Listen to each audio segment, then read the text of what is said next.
السلام عليكم ورحمة الله وبركاته. أعوذ بالله من الشيطان الرجيم. بسم الله الرحمن الرحيم. الحمد لله رب العالمين، والصلاة والسلام على أشرف الأنبياء والمرسلين سيدنا محمد وعلى آله وصحبه أجمعين.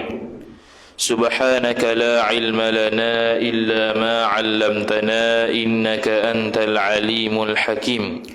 ولا حول ولا قوة إلا بالله العلي العظيم. رب اشرح لي صدري ويسر لي أمري واحلل عقدة من لساني يفقه قولي وسدد لساني واهد قلبي بحق نبيك محمد صلى الله عليه وسلم. اللهم أغننا بالعلم وزينا بالحلم وأكرمنا بالتقوى وجملنا بالعافية. نوينا التعلم والتعليم والتذكر والتذكير والنفع والانتفاع والإفادة والاستفادة والحث على التمسك بكتاب الله وسنة رسوله صلى الله عليه وسلم، ودعاء إلى الهدى والدلالة على الخير ابتغاء وجه الله مرضاته وقربه وثوابه سبحانه وتعالى. آمين يا رب العالمين. Kitab Sirajul Huda, muka surat 21 baris 6 daripada atas. وقال الشيخ المصنف رحمه الله تعالى ونفعنا الله بعلومه وبعلومكم وبعلوم مشايخنا في الدارين آمين يا رب العالمين. Kata pengarang Al-Syeikh Muhammad As-Sumbawi rahimahullah subhanahu wa ta'ala, kata dia au yataqayyadu bimakadin. Jadi kurungan tu semua itu kata-kata musannif Imam Muhammad bin Yusuf As-Sanusi. Jadi kita ni syarah kepada matan Ummul Barahin karangan Imam Muhammad bin Yusuf As-Sanusi. Syarah dia ada banyak lah, kitab Melayu syarah Ummul Barahin ni.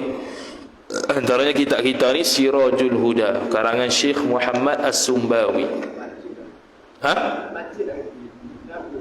Baca apa dia? Dia bahasa Arab esok. Bahasa Arab tak nak bagi. Orang yang belajar reti.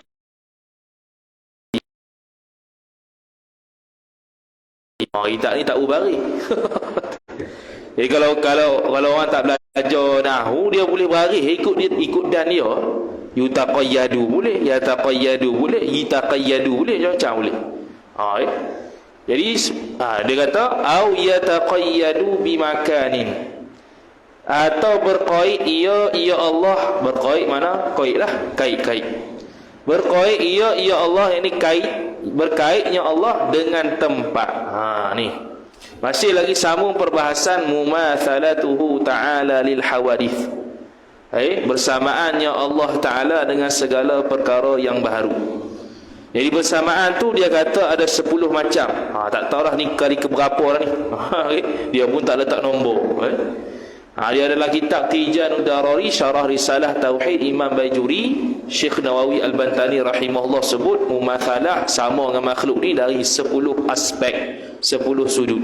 Inilah antaranya. Ni kali keberapa tak tahu dah ni. Au yataqayyadu bimakanin, atau berkait ia Allah dengan tempat. Apa tempat? Yakni menempati ia Allah padanya pada tempat. Tempat sini makna tempat sini maknanya tempat kosong lah. Berarti benda kosong lah. Tempat lapang. Tempat kosong dan tempat lapang. Dia panggil lapang lah. Tempat ni makna lapang. Lapang macam ni lah. Ni lapang ni.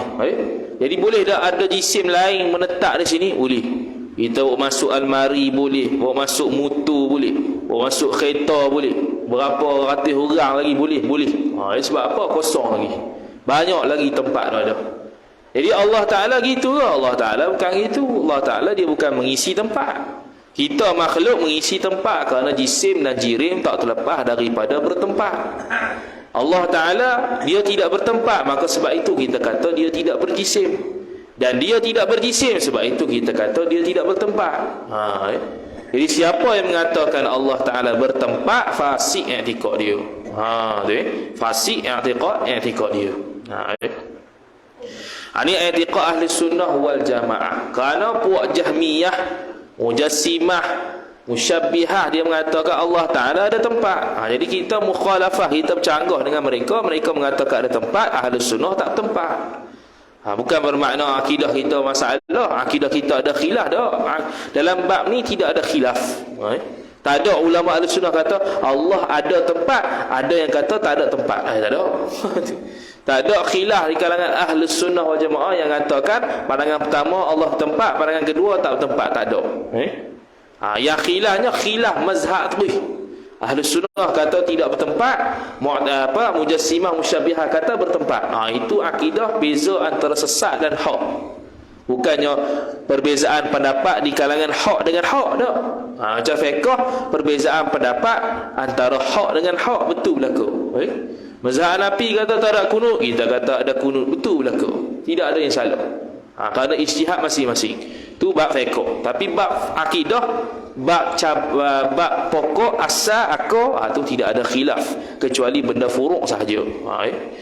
Kemudian kata musannif rahimahullahu taala, au zamanin, ataupun berkait ia Allah dengan masa. Allah Taala kewujudan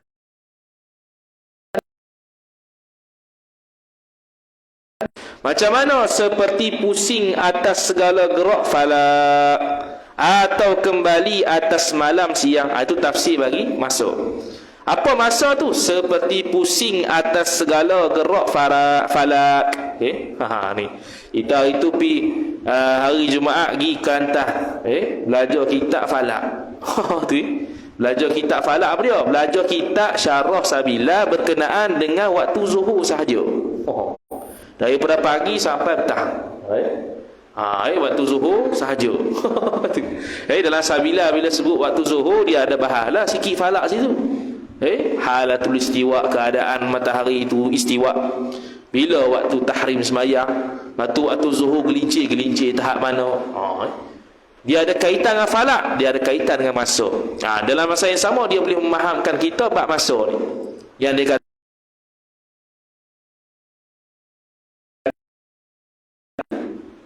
dalam kitab-kitab sebut bahawasanya kitab Maqulat contohnya, dia bahas tentang Maqulat Aina dengan makna Aina ni bila ni berkait dengan masa lah. Bila ni ialah sifat. Sifat lah bila ni. Bila ni maknanya sifat. Dia sifat, dia bukan zat bila ni. Masa-masa ni bukan zat, dia sifat lah. Jadi sekarang ni masa tu apa? Jadi khilaf ulama. Antara tarikh masa ialah falak itu sendiri. Ada yang mendefinisikan masa tu ialah falak tu sendiri. Ada yang mendefinisikan masa itu ialah harakatul falak, pergerakan falak. Jadi apa beza antara falak dengan pergerakan falak? Ni kalau orang belajar falak ertilah. Kita pun tak nak bahas banyak-banyak sini. Jadi falak, ada yang kata masa itu ialah falak. Kalau belajar falak, kita mengelilingi matahari.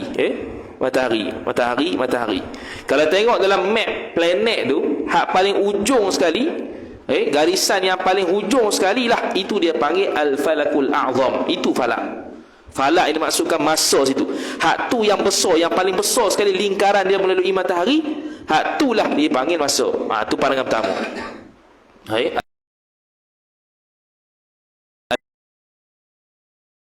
Gerakan falak, gerak matahari gerak, bumi gerak, bulan gerak.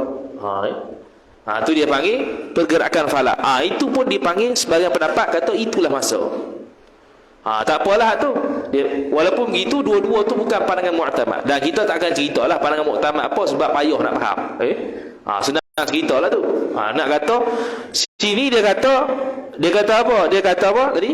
Masa tu ialah pusing atas segala gerak falak. Dengan mana masa itu ialah gerakan falak.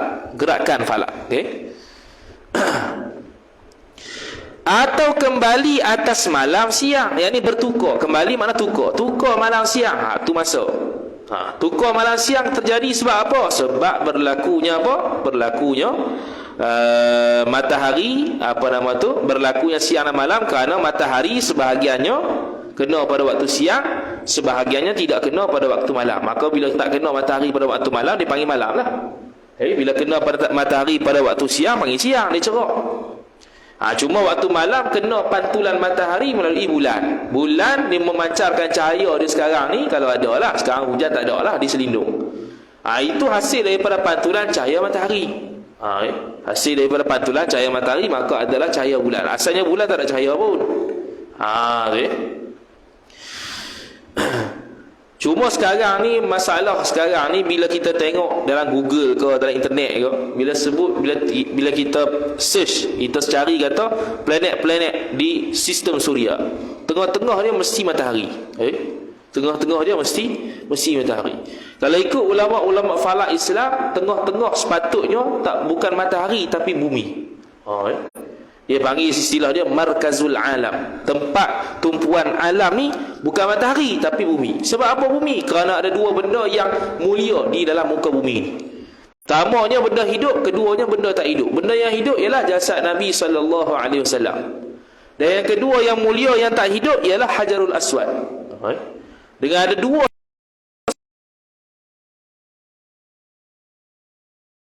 alam, tempat tumpuan alam, dengan makna bumi ada tengah-tengah, kemudian sekelilingnya itu planet-planet lain. Sepatutnya begitu. Tapi apa yang kita belajar hari ini, sains ke apa ke, mesti matahari tengah-tengah. Itu mazhab jadid, itu mazhab baru. Dia bukan mazhab ulama dulu. Jadi kalau guna matahari tengah-tengah tu payah sikitlah dari sudut kiraan falak tu. Adalah. Habis. Jadi Allah Ta'ala tidak berkait dengan masa. Maksud dia apa? Kalau orang tanya, sekarang ni Allah ada tak? Allah ada. Dah sekarang ni kita waktu malam, Allah kait dengan masa. Lepas tu kita pergi ke Afrika pula sekarang ni,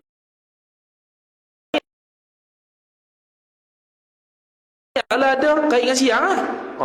Tu masa. Maksud tak berkait dengan masa ni ialah kewujudan Allah Ta'ala tu tak kait masa. Kalau kait masa, makna Allah ada tarikh lahir, Allah ada tarikh beranak, Allah ada tarikh mati. Itu ke dah. Sekarang ni Allah ada ni waktu malam ni berbetulan dengan masa manusia je. Bukan Allah berhajat pada masa. Mana kebetulan kita sekarang ni siang, dan kebetulan di Afrika tu kebetulan di tempat kita ni malam, dan kebetulan di Afrika tu sekarang siang. Allah ada berkebetulan dengan masa kita je. Bukan makna Allah berhajat pada masa untuk ada dia, bukan. Bukan berhajat kepada masa untuk hidup dia, bukan. Kita gantung dengan masa. Sebab tu ada meningkat umur ni.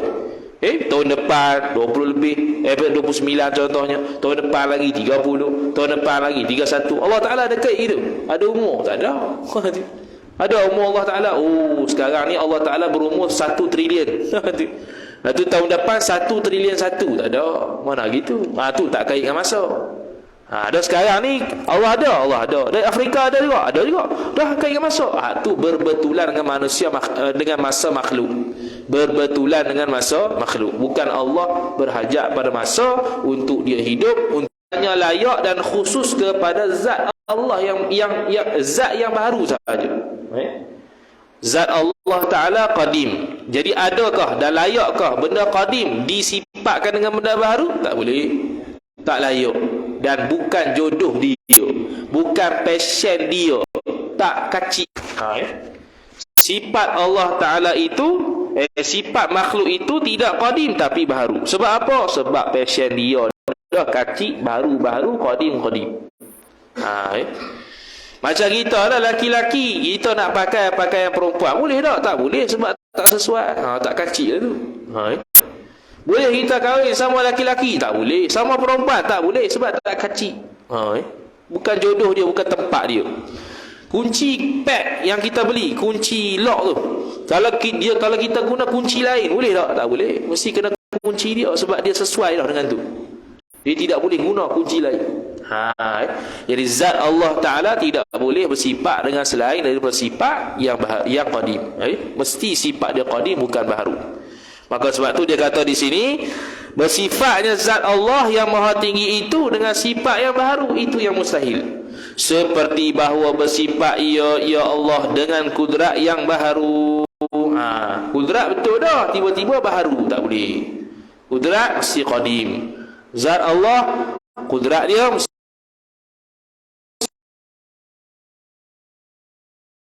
qadim. Semuanya qadim laku, tak boleh baharu. Baharu siapa dia? Makhluk lah. Sebab apa baharu? Sebab dicipta. Khuliqa, benda yang diciptakan tu dia panggil baharu. Dan iradat yang baharu, iradat perkehendak Allah baharu. Tak. Kalau perkehendak Allah baharu, siapa yang buat? Kalau perkehendak Allah baharu, siapa yang buat? Tak ada.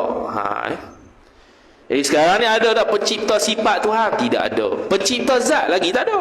Kalau Allah dicipta, sifat Tuhan dicipta, mana ada Tuhan yang lebih layak dipanggil Tuhan berbanding Allah? Dan sekarang ada tak? Tak ada. Dan ilmu yang baharu, sifat pengetahuan Allah baharu. Ni lagi bahaya. Mana dulu jahil, sekarang baru tahu dengan sifat pengetahuan. Itu lagi jelas kejahilan Tuhan, lagi jelaslah makhluknya Tuhan. Itu mustahil. Dan lainnya, lain daripada yang tersebut itu, daripada segala sifat, yang sifat-sifat lain lah, iaitu pendengaran Tuhan, penglihatan Tuhan, perkata Tuhan dan sebagainya. Semua tu kalau sabit bagi Allah baharu, mustahil. Lepas tu nak sabitnya apa? Nak sabitnya qadim laku. Semua azali. Habis, au tattasifu bis-sighari, atau bersifat, yakni bersifat Allah dengan kecil. Apa kecil? Yakni sedikit, suku ni juzuk lah. Macam kita ni, kalau nisbah budak dengan dewasa, budak kecil, kita besar. Sebab apa? Sebab kecil tu sikit juzuk dia. Berbanding kita besar. Sebab apa? Sebab kita banyak daging, dia sikit daging, sikit bahagian, sikit juzuk dia. Kita banyak juzuk, banyak bahagian, banyak daging, lepas tu dipanggil besar. Allah Ta'ala kecil ke? Tak. Lepas tu besar? Tak juga. Lepas tu sederhana? Tak juga. Tak. Tak ada. Tak ada. Tak ada apa-apa. Besar tidak, kecil tidak, tengah tidak, apa pun tidak. Kalau ada kecil, besar, sederhana, niscaya Allah baharu. Awil kibri, ataupun bersifat, yang bersifat Allah dengan besar. Allah Ta'ala zat dia besar. Dah kata Allahu Akbar. Lagu mana? Allah Maha Besar. Kalau budak kecil atau apa, zaman-zaman budak kecil, Allah Akbar tu besar mana Allah Ta'ala. Besar mana besar pokok. Kalau budak-budak tak belajar lagi lah. Besar apa? Besar bila kata Allah Akbar, Allah Maha Besar. Besar mana? Budak-budak masih mikir gitu. Macam dia tengok Ultraman lah. Dia tengok movie ke apa, kartun Ultraman tu, dia duk bunuh raksasa dia jahat tu. Dia pun kata lah, dah Ultraman dengan Allah Ta'ala mana lagi kuasa. Kita nak jawab ke apa? Budak-budak dia tanya gitu ya. Dia bukannya ada apa tapih benda pun. Dia otak dia bukan macam kita. Otak dia masih ke budak-budakan, ibtidai. Sebab tu dia kadang negara Arab dia panggil madrasah ibtidai, sekolah mula-mula budak kecil. Kalau sekarang kita panggil tadika lah. Jadi dia banding lah. Terror Ultraman ni. Semua benda dia boleh musnah. Rasa-rasa mana hebat kan Tuhan. Mudah ya nak kata. Dah Ultraman tu siapa cipta, dia kata. Tanya dia. Ultraman siapa cipta? Ultraman tu yang cipta bapa Ultraman. Tu. Dah bapa Ultraman tu mari mana? Bapa Ultraman ni mari daripada cahaya solar. Apa benda tak? Tak ingat lagi tu. Dah cahaya solar tu siapa cipta? Tanya sampai habis. Sampai habis dia jawab tu, dia tak ada idea dah. Kita kata cipta ni Allah Ta'ala. Itu. Kita nak main gitulah. Dan kita pun wallahu a'lam, sudah kita wallahu a'lam. Budak-budak kalau wallahu a'lam tak lagi ngepek ke apa tu. Wallahu a'lam, dah Allah Ta'ala tak hebat gitu. Bahaya kita. Tu. Ni bukan pemikiran orang besar. Allah alam tak apalah, faham kita tak tahu sungguh. Ni budak kecil kena jawab cara budak kecil. Jangan jawab jangan jawab Allah alam itu. Habis. Apa maksud besar? Dengan makna banyak suku-suku. Mana banyak daging, banyak bahagian. Tu besar. Besar-besar, kecil-kecil ni dia panggil benda faham. Kita kata meja ni besar daripada gelas. Sebab apa? Gelas ni juzuk dia kecil. Meja ni juzuk dia besar. Kapek surau ni hak baru ni besar kecil? Besar. Sebab apa? Kita nisbah pada benda kecil. Banyak juzuk dia. Sebab tu kita panggil besar. Kalau kapek besar ni dia panggil besar. Dia panggil tak besar, dia panggil kecil. Sebab apa? Nisbah kapek gini dengan kapek di situ, situ besar lagi, ni kecil. Sebab ni sikit juzuk dia, situ banyak juzuk dia. Habis.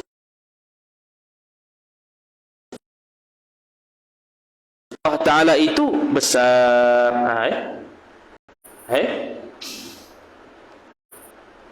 Dia kata tetapi tempat tiada boleh kita kata akan Allah itu besar. Mana? Jika dikehendaki dengan dia dengan besar itu akan besar dengan banyak suku-suku.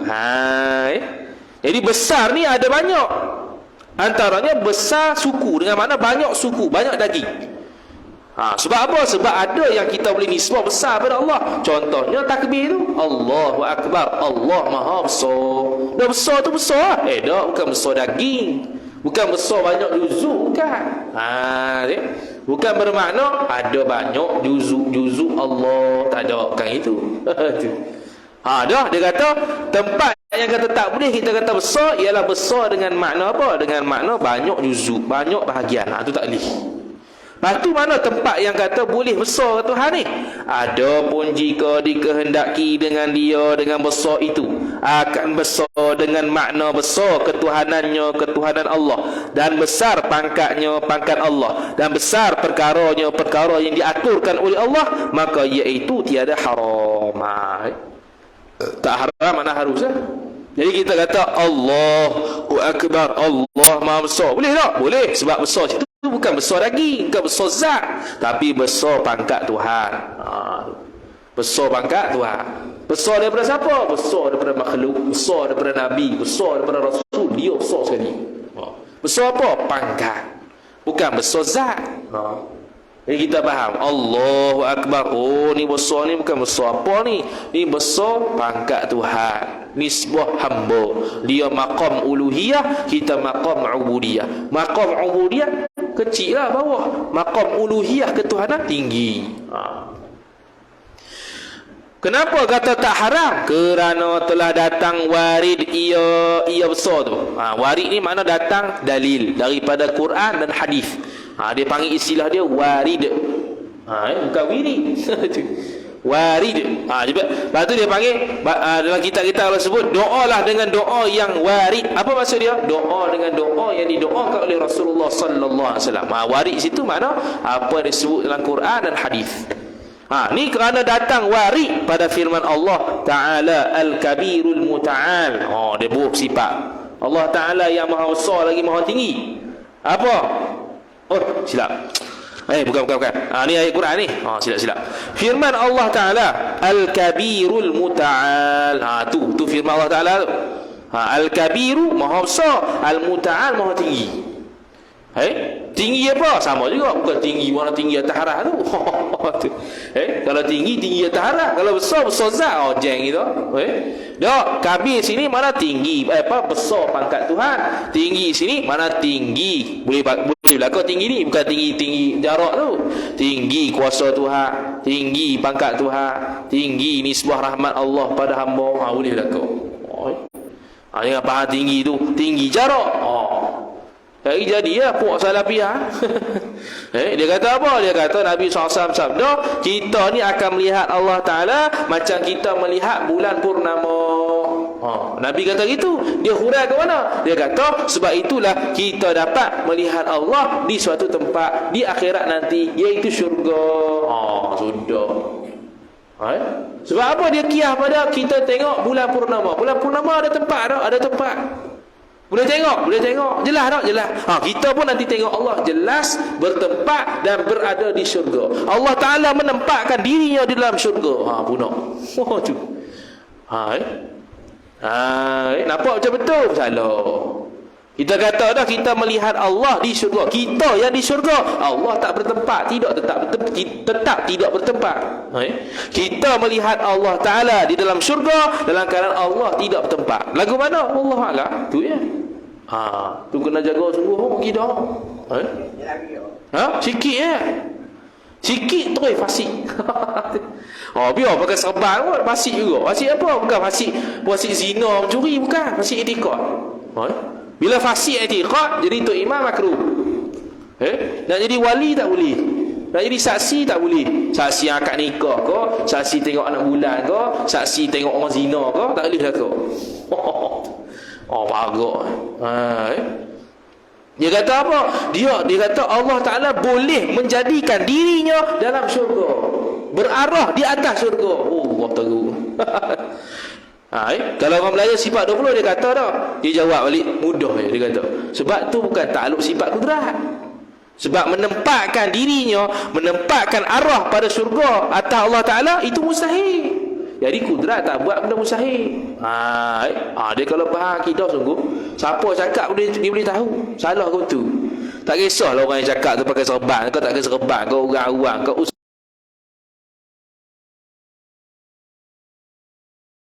berdalil-dalil berkitab-kitab pun, tapi kita dah kukuh dalam akidah kita tak akan terberdaya. Sebab tu nanti mari Dajjal dia mengaku Tuhan, banyak orang percaya. Sebab apa banyak orang percaya? Sebab kita tak kukuh akidah waktu kita sebelum Dajjal mari. Tak belajar. Tak belajar apa, sebab apa kita panggil Allah Tuhan, sebab apa tak panggil makhluk, sebab apa kita ni bukan Tuhan, dan sebab apa kita makhluk. Dah dia mengaku Tuhan. Kalau kita mengaji sifat 20 kita boleh jawab, tapi tak jawab kat dia. Sebab Rasulullah SAW suruh lari daripada Dajjal, bukan suruh menghadapi dia. Ni contoh pelawak lah, tunggu dulu. Dah kalau orang belajar sifat 20 dia jawab dah, ni bukan Tuhan ni sebab dia berjisim. Dia ada mata, dia ada mata, dia ada telinga, dia ada mulut, dia ada tangan, dia ada kaki, dia berarah, dia bertempat, semua jisim belaka.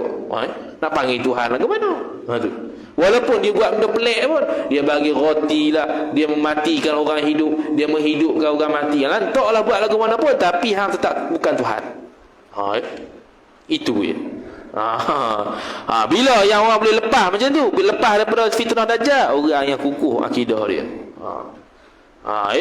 Itu minta-minta tak payahlah jumpa dengan Dajjal ni, lambat lagi. Biar 400 juta tahun ni tak apa. Bukan nak suruh jumpa Dajjal ni. Nak kata gitulah. Kita boleh kenal dia tu bukan Tuhan, walaupun dia mengaku Tuhan, walaupun hebat sekalipun. Cuma sakit sikit lah sama Dajjalnya. Kita lapar dahaga, tak ada makanan, tak ada air, tak ada apa. Makanan kita subhanallah, alhamdulillah, wala ilaha illallah, wallahu akbar. Ni kalau orang tak belajar akidah, dia kata mana boleh kenyang makan tu. Tengok, dia tak belajar hukum akal tu. Allah Ta'ala yang mengenyangkan, bukan nasi. Nabi SAW kata makanan orang beriman di akhir zaman, waktu zaman Dajjal, ialah subhanallah, alhamdulillah, wala ilaha illallah, Allahu akbar. Jadi kalau orang belajar hukum akal boleh terima tak hadis Nabi tu? Boleh. Boleh. Sebab apa? Sebab Allah yang mengenyangkan. Bukan setakat subhanallah, tak ucap subhanallah pun Allah kalau nak bagi kenyang boleh kenyang. Makanlah 500 pinggan pun kalau tak kenyang, tak kenyang lah. Sebab Allah yang mengenyangkan.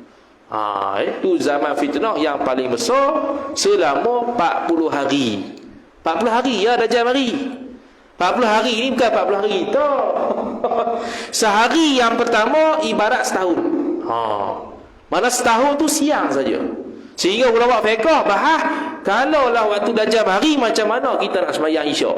Waktu tu tak ada malam. Wajib nak sembahyang Isyak, wajib. Maghrib wajib sembahyang, wajib. Subuh ada, wajib ya. Puasa Ramadan ada juga. Lagu mana kita? Setahun yang pertama, sehari yang pertama ibarat setahun, siang saja, tak ada malam langsung. Hari yang kedua ibarat sebulan je siang. Hari yang ketiga seminggu siang. Hari yang keempat lah baru macam biasa balik. Hari keempat, kelima, keenam sampailah ke 40. Habis Dajjal, turun Nabi Isa, mati Dajjal. Lepas tu turun Nabi Isa AS. Bila turun Nabi Isa AS, mari pula satu puak lagi, Ya'juj dan Ma'juj. Ya'juj dan Ma'juj. Ya'juj dan Ma'juj lah. Ma'juj ni dia kategori manusia, tapi manusia yang pelik manusia yang pelik. Sehingga ulama menyebutkan puak dia kalau lalu di dalam sungai, sungai itu akan kering sebab mereka minum habis. Dia kalau lalu kat satu sungai, sungai itu kering sebab mereka minum yang teramat banyak sehingga kering sungai itu.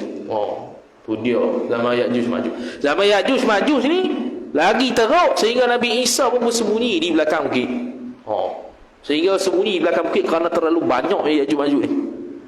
Sehingga tak tahu dah cara jalan apa nak bunuh mereka ni. Dia minta kepada Allah Ta'ala doa supaya turunkan supaya memusnahkan Dajjal.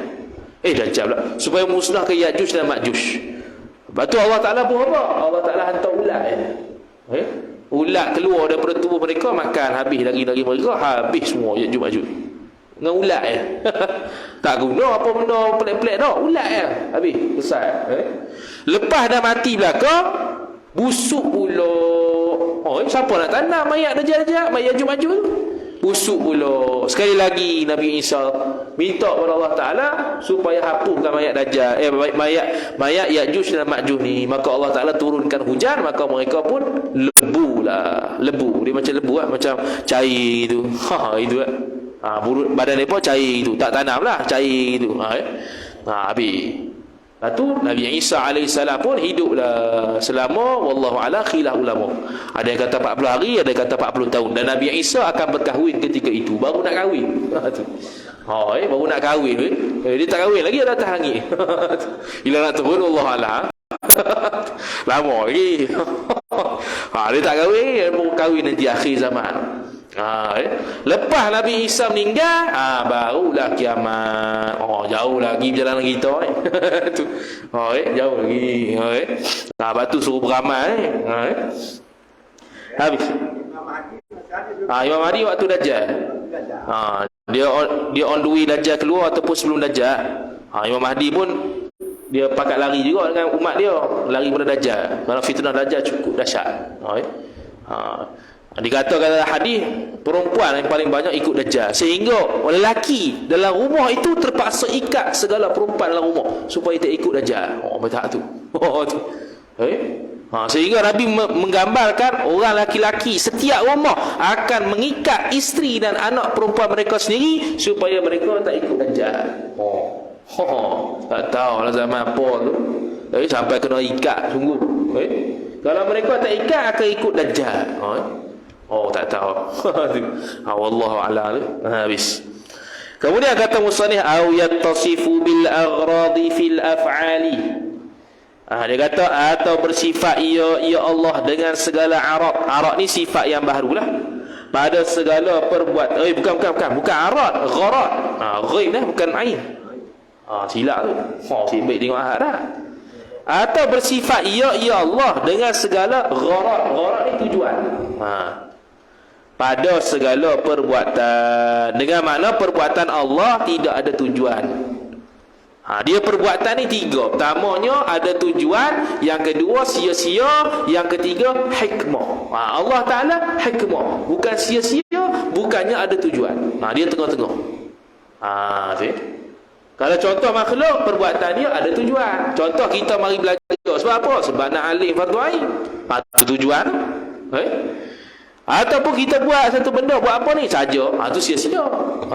Perbuatan Allah tidak sia-sia dan tidaklah ada tujuan, tapi tengah-tengah dia panggil hikmah. Sebab tu tak boleh nak kata Allah Ta'ala ni buat apa dah cipta nyamuk ni, buat apa cipta babi ni. Kita tak tahu apa dia hikmah dia.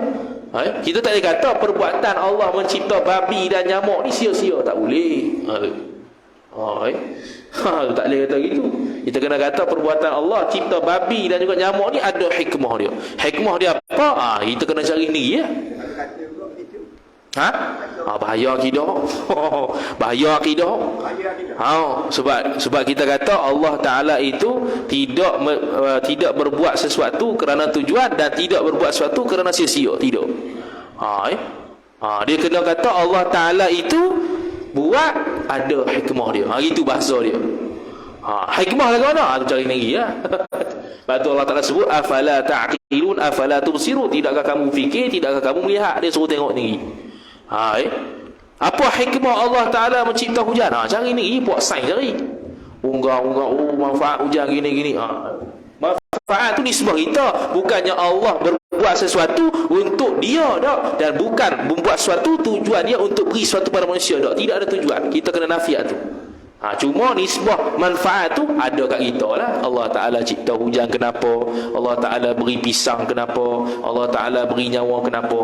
Tu manfaat nisbah kita. Tapi Allah buat kita gitu, tidak ada tujuan apa sama sekali. Tidak berhajat pada tujuan. Kerana kalau Allah Ta'ala berhajat pada tujuan, mana Allah ada sifat ihtiyaj, ada hajat. Contoh, Allah cipta Zaid untuk sembah dia. Boleh tak Allah tak cipta Zaid tapi ada yang sembah Tuhan? Boleh tak? Boleh. Kenapa nak cipta Zaid supaya dia sembah Tuhan? Itu suatu benda yang Allah nak capai. Jadi ada tujuan pencapaian Tuhan, ada KPI dia. Tak boleh Allah Taala perbuatan dia ada KPI, tak ada, tak boleh. Ada tujuan, tak boleh. Boleh je Allah Taala buat sesuatu tanpa Zaid pun ada benda yang sembah Tuhan, boleh. Allah Taala kehendak sejak azali dia sembah Tuhan, boleh, tak ada masalah. Bukannya kalau kita kata Allah ada tujuan untuk sembah dia, seolah-olah kita kata gini, Allah cipta Zaid, Allah tidak mampu untuk mencipta, Allah tidak mampu untuk berkehendak Zaid ini menyembah dia, tapi Allah mencipta Zaid supaya mudah-mudahan dia sembah dia sembah Allah Taala. Dia berharap begitu, seolah-olah ada tujuan begitu. Allah Ta'ala seolah-olah tidak mampu untuk berkehendak Zaid itu sembah dia, tapi mengharapkan dengan mudah-mudahan dengan kejadian Zaid ni dia sembah aku. Itu tujuan. Macam kita menuntut ilmu, nak apa? Nak alim. Boleh dapat nak alim tu? Belum tentu ni. Tapi nak tuntut tu, kita tujuan nak berhajat pada alim tu. Sebab tu kita mari ngaji. Kita tak mampu alim tu letak dalam diri kita, tak apa belajar, tak boleh. Kalau ada tak payah belajar dah. Tu. Sebab tu kita belajar, sebab tujuannya nak alim fardu ain. Sebab tu kita belajar. Kalau kita boleh dapat dah alim fardu ain, agak-agak mari belajar. Tak mari. Tu. Di rumah lah, sebab aku boleh beli. Pun masuk. Dia apa? Beli ilmu. Tu. Tak payah beli kitab dah, beli ilmu tu. Hebat tu. Habis. Kemudian kata musannif rahimahullahu taala, seperti menjadikan Zaid dan dan si Umar seumpamanya, seumpama Zaid, yakni menjadikan Zaid ataupun Umar kerana tujuan tertentu, itu mustahil. Dan Allah Taala firman, wa ma khalaqatul jinna wal insa illa liya'budun. Allah Ta'ala cipta jin dan manusia untuk sembah dia. Tak. Tu lam situ bukan lam ta'liliyah, bukan lam sebab, tapi lam sayrurah, supaya manfaat manusia dan jin tu boleh sembah pada dia. Bukannya dia nak orang sembah, tak. Bukannya Allah cipta kita tujuan dia untuk sembah dia. Tujuan bukan. Tapi untuk supaya manusia dan jin itu menyembah Tuhan. Bukannya ada tujuan Allah Ta'ala mencipta bumi, mencipta manusia, mencipta jin itu semata-mata untuk sembah dia. Tidak, kita kena nafi Allah Ta'ala buat sesuatu tanpa tujuan. Itu yang kita kena nak. Allah Ta'ala buat sesuatu tanpa tujuan, bukannya dengan tujuan. Habis. Kemudian awil ahkami, ataupun pada segala hukumnya hukum Allah, seperti wajib semayang 5 waktu. Supaya apa? Supaya sekian-sekian. Bukan. Allah Ta'ala bukannya menghukumkan semayang tu wajib kerana ada tujuan tertentu. Nisbah kita adalah manfaat dia, supaya kita dapat berhubung dengan Allah Ta'ala, supaya kita dapat mengadu apa-apa hajat dengan Allah Ta'ala. Itu nisbah kita. Ini nisbah Allah sendiri, perbuatan dia tidak ada hajat apa-apa kalau dia menghukumkan semayang 5 waktu tu wajib. Dan zakat seumpama semayang wajib. Zakat ada manfaat ke nisbah beri Allah Ta'ala? Allah Ta'ala ada tujuan tertentu ke mewajibkan zakat? Tak ada. Bahkan hikmah dia nisbah balik pada manusia. maka bermula segala pekerjaan dan segala hukumnya, hukum Allah Ta'ala. Maha suci daripada kerana okey. Maha suci daripada kerana ni tujuan dan hajat. Kerana lah tujuan lah tu. Kenapa dicipta sehat? Kerana tu tujuan lah. Kenapa saya mengaji? Kerana nak aling anak. Kerana tu tujuan tu. Ada lagu mana firman wa ma khalaqtul jinna wal insa illa liya'budun. Maka adapun firman Allah Taala wa ma khalaqtul jinna wal insa illa liya'budun, artinya arti firman Allah, dan tiada aku jadikan jin dan manusia melainkan kerana menyembah akan aku. Maka kerana menyatakan hikmah menjadikan mereka itu jin dan manusia, nak nyatakan hikmah. Bukan nak kata Allah berhajat kepada jin manusia sembah dia, tak. Kerana hikmah kenapa Allah menjadikan jin dan manusia. Dia hikmah dia panggil. Dia tak panggil ada tujuan, tak. Lepas tu dia kata bukan kerana menyatakan gharat ni tujuan dan hajat. Yang ni Allah bukan berhajat kepada manusia dan jin untuk sembah dia, tak. Tetapi Allah nak menyatakan hikmah kenapa diciptakan jin dan manusia. Supaya mereka dapat sembah Tuhan. Tu ya. Bukan kerana Allah berhajat pada manusia untuk sembah dia baru dicipta. Tak, bukan itu. Itu makhluk kan. Kita berhajat nak pergi Terengganu, maka kita pun beli kereta. Itu tujuan. Sebab kita ada hajat.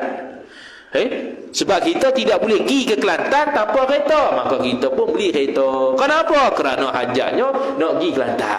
Tu kita. Allah Ta'ala bukan cipta jin manusia kerana menyembah dia, tak. Tetapi untuk menzahirkan dan menyatakan hikmah kenapa Allah mencipta jin dan manusia sebagai ahlul mukallaf. Tu ya. Tu bahasa dia. Tak boleh kata Allah Ta'ala ada tujuan, tak boleh. Bahaya ni. Ni benda-benda kadang-kadang nampak simple dia. Tapi bila bahas orang ceramah contohnya, motivasi ke apa, dia cakap main lepas ke tu. Lepas itu buat akidah. Allah Ta'ala macam mana tu? Ada tu dia tu kaitan akidah. Kita berkaitan akidah ke? Apa tak ingat lagi tu. Tentang Allah Ta'ala, tentang Allah Ta'ala. Dia ayat dia itu seolah-olah mutasyabihat lah. Dia pakai ayat-ayat yang mutasyabihat. Dia nak jadi motivator pun kena belajar juga. Jangan tahu mentang-mentang lah terti bercakap tentang Tuhan, cakap ikut dan. Dia ada bahasa dengan menghadap Tuhan ni. Dia ada bahasa dengan Tuhan. Dia tak boleh lebih kurang. Bahasa dengan Tuhan ni kena jaga. Kalau bahasa berkait dengan Tuhan tak jaga, boleh jatuh hukum haram. Macam kita kata Allah Ta'ala itu mencipta babi, haram hukum dia. Walaupun betul, memang betul, tapi bahasa untuk Tuhan tak layak. Allah mencipta babi, memang boleh betul, tapi salah, dia panggil haram. Cakap depan orang awam kalau bukan majlis ilmu. Cakap saya saja, bukan dalam pengajian kitab ke, pengajian membahaskan sifat kudrat Tuhan ke. Tak boleh dia kata Allah Ta'ala cipta babi ke, kerana tu benda yang keji, benda yang lekeh. Benda yang lekeh tak boleh nisbah Allah, tak boleh nisbah pada Nabi. Kemudian kata musannif rahimahullahu taala, i'lam, cukup situ. Tu dia punya stesen dia. Ketahui olehmu bahwasanya segala perbuatan Allah dan segala hukumnya, jika sunyi daripada segala gharat dan maksud sekalipun, tiada sunyi daripada hikmah. Wallahu taala alam, wa sallallahu wasallam ala sayyidina Muhammad wa ala alihi wa sahbihi wa baraka wa sallam. A'udzu billahi minasyaitonir rajim. Bismillahirrahmanirrahim. الحمد لله رب العالمين والصلاة والسلام على أشرف الأنبياء والمرسلين سيدنا محمد وعلى آله وصحبه أجمعين. اللهم زدنا علما وارزقنا فهما. اللهم زدنا علما وارزقنا فهما.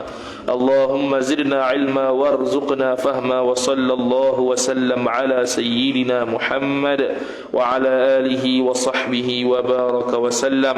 والحمد لله رب العالمين. والسلام عليكم ورحمة الله وبركاته.